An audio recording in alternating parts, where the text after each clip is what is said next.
চারিদিকে চলছে শুধু উল্টোপাল্টা বাতেয়ারা। আর জিদ্দা খেলছে জিদ্দার খেলা। তো বুঝতেই পারছো, কেউ বলে বিপ্লবী, কেউ বলে ডাকাত। যে সুন্দর হয়েছে এটা মানে বলার বাইরে। এতদিন পরে একদম খেলে দিয়েছে।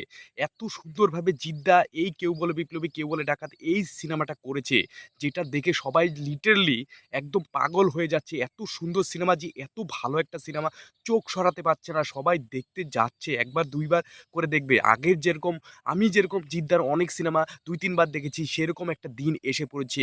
বাংলার এত বড় একটা হিরো, মানে বুঝতেই পারছো, হিরোর থেকেও হিরো, সে সুপারস্টার এত বড় একটা কাজ করেছে, এত বড় একটা ভালো সিনেমা তৈরি করেছে, যেটা হলো কেউ বলে বিপ্লবী, কেউ বলে ডাকাত। সেটার পাশে দেবদাও দাঁড়িয়েছে।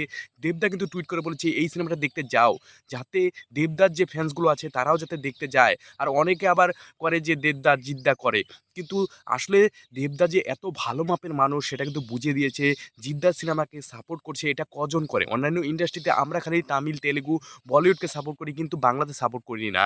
বাটোয়ারা আর আমি আপার 2 কিন্তু বলেছি যে এই দুটার কিন্তু আমি রিভিউ এত সহজে করব না, কারণ আমি বাংলাকে সাপোর্ট করি। তাই আমি বাংলার থেকে ছোটবেলা থেকে যেগুলোকে দেখে এসেছি, যেগুলো দেখে আমার মনের মধ্যে অনেক বিশ্বাস, অনেক আশ্বাস জেগেছে, সেগুলোকে আমি সাপোর্ট করব। সেই জন্য কিন্তু জিদ্দার আমি সাপোর্ট করছি। সেই জন্য আবার আপন কিন্তু 40 কোটির একটা বাজেট, কিন্তু সেটা ব্লকবাস্টার হিট হবে। আবার আপন 2 কিন্তু অনেক মানুষ দেখতে যাচ্ছে। রিভিউয়ারকে পরোয়া করছে না। রিভিউয়ার খারাপ বলছে তাও কিন্তু দেখতে যাচ্ছে। কারণ মানুষের মধ্যে একটা ইমোশন রয়েছে যে এটা সিনেমা দেখতে যাবে। তো বুঝতেই পারছো, এই মুহূর্তে কিন্তু বিশাল বড় আপডেট যে সবাই কিন্তু কেউ বলে বিপ্লবী, কেউ বলে ডাকাত দেখছে। আর জিদ্দা কিন্তু বিশাল ভালো কাজ করেছে। আর দেবদা কিন্তু অনেক ভালো করেই বলছে যে এই সিনেমাটা দেখতে যাও।